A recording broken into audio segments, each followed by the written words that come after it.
boo nekkee ndaw jiite ay parti ñu toll ci jamonoy xeex nga takk sa mbuus jaar ci suuf jël ay gaal daw génn réew mi moment bi ñu jàpp say camarades tëj leen ci kaso bi ñii ñu dóor leen bu dee am nga ngor tuuti da nga war a tëj sa gémmiñ dans le débat public donc il faut ñu jàngal leen ndawu politique naka lay taxawee et Barth est l'exemple patent de cette jeunesse politique qui s'est illustrée de par sa bravoure mais de par sa combativité c'est important Barthélémy Dias je le rappelle pour mu leer ci bopp manipulateurs yi il n'est pas obnubilé par un poste de député parce que il a clairement dit à tout le monde que bu ñu faloo ki ko topp dina ko bàyyi mu siéger assemblée mais réew démocratie c'est des principes c'est des règles dès l'instant que ceux qui nous dirigent semblent ignorer ça parce que y a un prince qui fait une commande disant que Barthélémy Dias dañ ko war a humilier li xew assemblée nationale ñu ni Barthélémy Dias ministre de la justice dégg naa sax nit ñi ni le très distingué et respecté xanaa il l'était ministre de la justice mu bind assemblée ni Barthélémy Dias dañ koy jëlee fële ma bëgg rek ñu wax ak sénégalais yi parce que dañu ni tout député bu am condamnation définitive da ngay génn assemblée may rappeler sénégalais ni Barthélémy Dias est dans la même situation que Ousmane Sonko bu ñu nax sénégalais yi parce que Ousmane démissionné wul dafa def lu ñuy woowee suspension olof di ko woowee dafa ajani mandaawam c'est-à-dire demee bu génnee ci gouvernement bi am na possibilité dellu waaw may laaj ministre de la justice est-ce que dafa am ñaari définition condamnation définitive parce que li génne Barthélémy Dias ci assemblée waru fa bàyyi Ousmane Sonko ce n'est pas cette pièce de théâtre bi ñu def démb ku ñu dugal ni ko démissionnel pour jéem ñoo jaay sénégalais ni way justice d'ailleurs am na ko ma wax démb sax ni ma waa ji li mu def mooy yow da ngaa dugg ci kër sàcc nga génn ñu jàpp la nga ni delloo naa ko ñu ni kii héros la loolu la waa ji def démb donc ñuy wax ni ministre de la justice ñu koy interpeller que Ousmane Sonko doit définitivement être radié de la liste des députés su fekkee dañu jàpp ni Barthélémy Dias warul siéger assemblée parce que nag bi ñuy xeex c'était pour avoir une république démocratique mais c'était pour avoir une justice pour tous les Sénégalais pas une justice des vainqueurs donc il faut que Sénégalais xam ni tey li am mooy dañuy jéem a jaay Barthélémy doole génne nañu ko assemblée nationale mais ñuy exiger ministre de la justice Ousmane Diagne je l'interpelle dafa war a bindaat le président de l'assemblée pour radier définitivement Ousmane Sonko des listes su ko deful dañu jàpp ni c'est une justice aux commandes parce que Barth moo leen ñor génne nañ ko assemblée bi ci des muy ñi ngi wax fan yi ñu ni Barth dañ ko war a révoquer jële ko ci assemblée jële ko mairie ñu wax article 277 j'en suis l'exemple patent parce que l'article 277 du code électoral dafay wax incompatibilité wax inéligibilité incompatibilité ñun man bi ñu ma falee ma nekk conseil municipal j'étais agent à la ville de Dakar le préfet daf ñu bind ni ñu vous avez 3 mois nga choisir entre continuer agent mairie wala nga nekk conseil municipal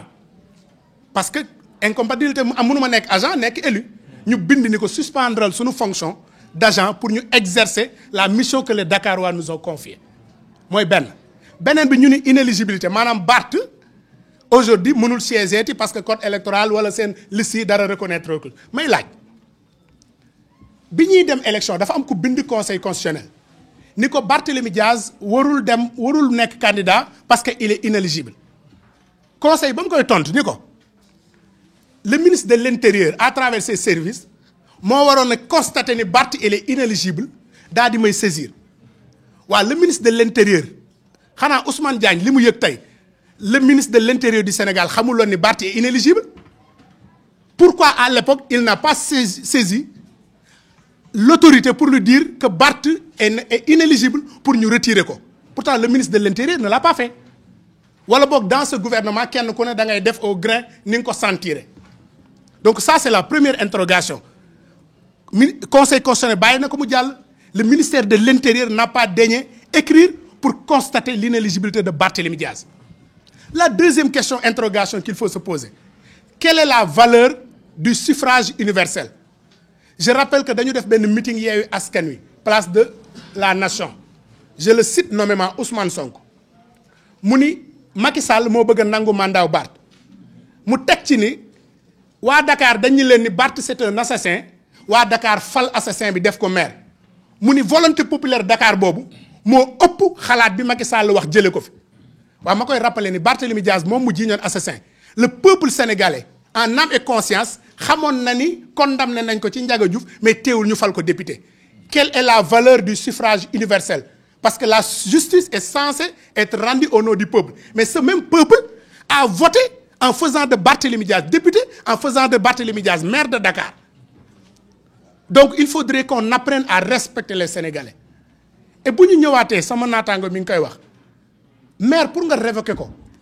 soo demee code général des collectivités territoriales entre l'article 135 ak 140 moom mooy wax maire naka lañ koy révoquer ak yan faute la def. Parce que le code général des collectivités territoriales moom moo régir le fonctionnement des collectivités territoriales muy maire yi muy conseil départemental et ce code li mu wax foofu dafa ni un maire condamné pour crime. Je vous rappelle que Barthélémy Diaz lors de son procès le procureur avait demandé de requalifier les faits en meurtre mais il n'a pas été suivi par le juge parce que li ñu ko condamné délit la donc bu ñu ko condamné pour délit amul ku mën a dindi Barthélémy Diaz à la tête de la mairie de Dakar. Donc sur le plan légal amuñu fu ñuy jaar boo demee ci 277 bi ñuy wax code électoral mënuñu fa jaar dindi ko mais le code général des collectivités daf leen far tëjal buntu tëj fenêtre wàcc rideau ñu ni leen nañu xool def lu ñu neex manipuler les lois mais je rappelle que ce Barthélémy Diaz depuis 2 ans bi ñu ko falee bientôt 3 ans c'est le seul maire élu qui au bout de 2 ans def un mandat pour dire aux Dakarois def un bilan. yéen a ma fal lii laa def waaw am na ku ñu fi fal 1 an defe naa robinet mbedd sax peinture ko donc damay interpeller ñi ñu fal nañu génn et le peuple de Dakar a rendez-vous avec l'histoire parce que Barthélémy Diaz aujourd'hui résonne dans chaque maison de Dakar dans chaque rue de Dakar dans chaque école de Dakar de par ses réalisations voirie boo duggee Barthélémy Diaz les bourses Barthélémy Diaz, la prise en charge Barthélémy Diaz, l'éclairage public Barthélémy Diaz, le social Barthélémy Diaz, les financements Barthélémy Diaz. Mais est-ce que le peuple de Dakar dafa war a xool parce qu'il y a un homme qui est là qui par un accident de l'histoire est devenu premier ministre qui dit man dama war a venger wu ci Barthélémy Diaz et que ce peuple regarde Dakar ñu dindi Barthélémy comme maire moo tax may interpeller le peuple de Dakar mbéjum kanam boroom a koy fajal boppam ñii du Barth lañu amal problème mais Dakar la ñu iñaane may poser beneen question le Sénégal va accueillir les Jeux olympiques de la jeunesse en 2026 est-ce que gars yi dañuy bañ Barthélémy Diaz mu organiser ko en tant que maire de Dakar le peuple de Dakar doit savoir que le processus pour l'organisation des Jeux olympiques de la jeunesse Barthélémy Diaz mi ngi ci jouer rôle bu am solo à travers des infrastructures mais à travers une diplomatie des villes sur le plan international. Donc ñoom bëgguñu loolu pourquoi ils veulent coûte que coûte dindi Barthélémy Diaz donc moo tax may ñaan peuple Dakar yépp il est temps de se lever autour de notre maire protéger Barthélémy Diaz ce n'est pas protéger sa personne mais pour protéger Dakar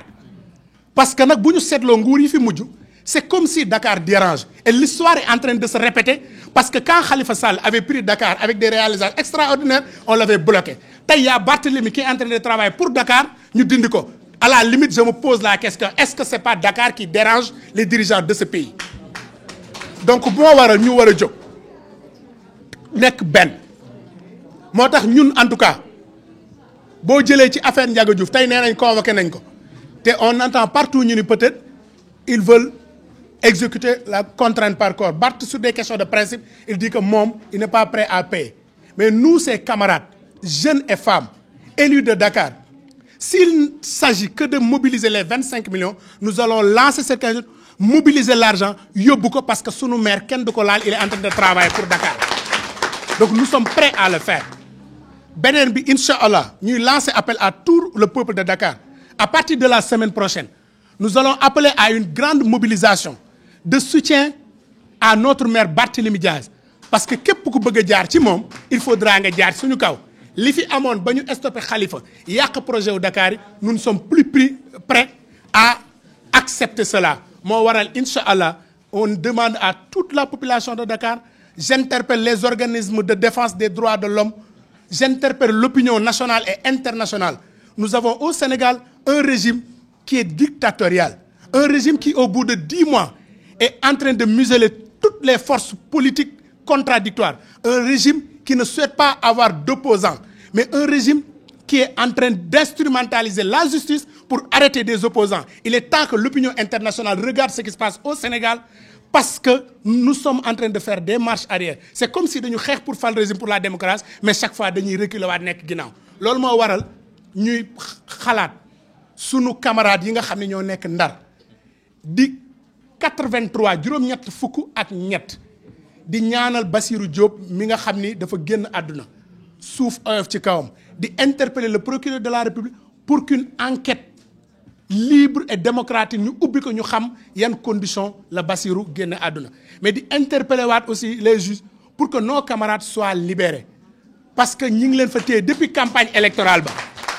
ñu dem tribunal war leen a juger ñu yóbbu délibéré flagrant délit c'est une première ma gis ko flagrant délit 1 mois donc ñuy exiger la libération de tous nos camarades qui sont aujourd'hui arrêtés injustement ñu nekk prison fële nga xam ni mooy Ndar ñu mën a ñëw ànd suñu wet mais di wax toute l'opposition sénégalaise donnons-nous la main mobilisons-nous pour faire face car le monstre est de retour. Je vous remercie.